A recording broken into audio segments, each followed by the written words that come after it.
پہلے بھی یہ دوستوں کو عرض کیا ہوا ہے کہ خدا کے وسائل کی تقسیم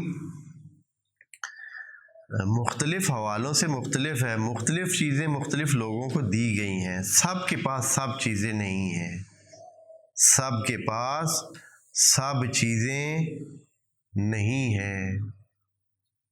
آپ کہیں گے کہ وہ جو شہزادے ہیں مثال کے طور بھائی وہ بھی اپنے دکھوں کی پوری ایک داستان رکھتے ہیں، سلسلے ہیں، ان کی مصیبتیں ہیں، تنگ ہیں، وہ بھی اسی طرح۔ ایسے نہیں ہے کہ زندگی بھائی ان کے لیے بھی آسان ہو کہ بس ٹھیک ہے جی ہر چیز ہے، تو ایسا نہیں ہے۔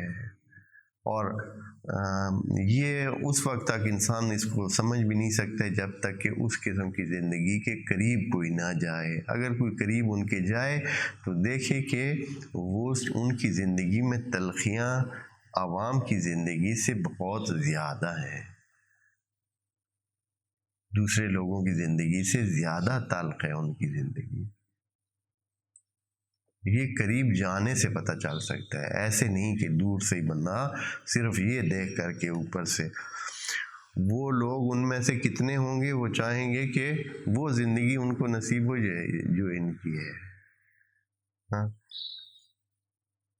ایک صرف مثال کے لیے کہتا ہوں کہ یہ جو نیند کی گولیاں ہیں ان کے لینے والے غریب لوگ نہیں ہوتے ہیں، کم وسائل والے لوگ۔ نیند کی گولیاں یہ ان کے نصیب میں نہیں ہے۔ یہ کس کے لیے، کن کے لیے بنتی ہیں؟ ہاں، یہ انہی کے لیے بنتی ہیں جن کے پاس کیا ہوتے ہیں جی؟ بہت سارے وسائل ہوتے ہیں، انہی کے لیے، کیونکہ ان کی نیندیں حرام ہوتی ہیں۔ یہ صرف سمجھنے کے لیے کہہ رہا ہوں۔ اکثر ان گھرانوں میں نیند کی گولیاں اور یہ الرجی کی گولیاں اور یہ والی یہ جو مصیبت کی گولیاں اکثریت ہیں، یہ ساری کی ساری ادھر استعمال ہوتی ہیں، بہت زیادہ۔ کیوں؟ اس لیے کہ جس کو وہ سکون سمجھ رہے ہیں وہ سکون نہیں ہوتا ہے، اس میں درد سر بہت ہے۔ بہرحال اس چیز کی تفصیل جب تک انسان اس وادی میں جاتا نہیں ہے نہ سمجھ نہیں آتی ہے۔ یہ ایسے ہی ہے جیسے کہ جس نے شادی کی نہیں ہو اتنے تک اس کو شادی کی سمجھ نہیں آئے گی۔ جیسے آپ لوگ ہیں نا، مثلا ابھی شادی اکثر نے نہیں کی ہوئی تو کبھی بھی آپ کو ہم چاہے 100 دفعہ سمجھاتے رہیں نا کہ بھائی یہ اتنا بھی جو ہے نا میٹھا اور مزیدار گونٹ نہیں ہے جتنا آپ سمجھ رہے ہیں۔ ہاں، یہ درد سر ہے جی۔ ابھی یہ ادھر ہو رہا ہے، کیا کہتے ہیں، ریکارڈنگ بھی ہو رہی ہے، تو مجھے بات یاد آ گئی ہے۔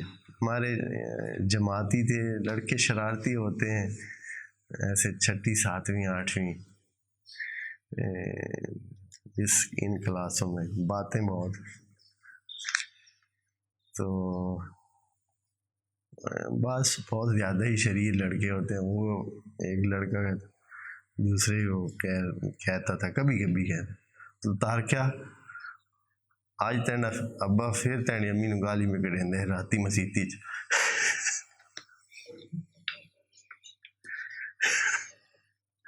سردیوں کی راتیں تھی، ادھر سے بھائی کوزے بھر کے آ بھی رہا تھا اور ساتھ ہی جو ہے نا تیری امی کو گالی بھی دے رہا۔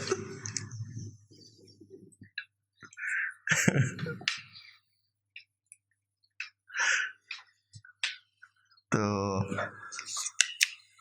بہرحال وہ جس کو آسان سمجھتے اتنا بھی نہیں ہوتا ہے۔ سردیوں کی راتوں میں ٹھنڈے پانی سے جناب جا کر جو ہے مسجد میں نہانا۔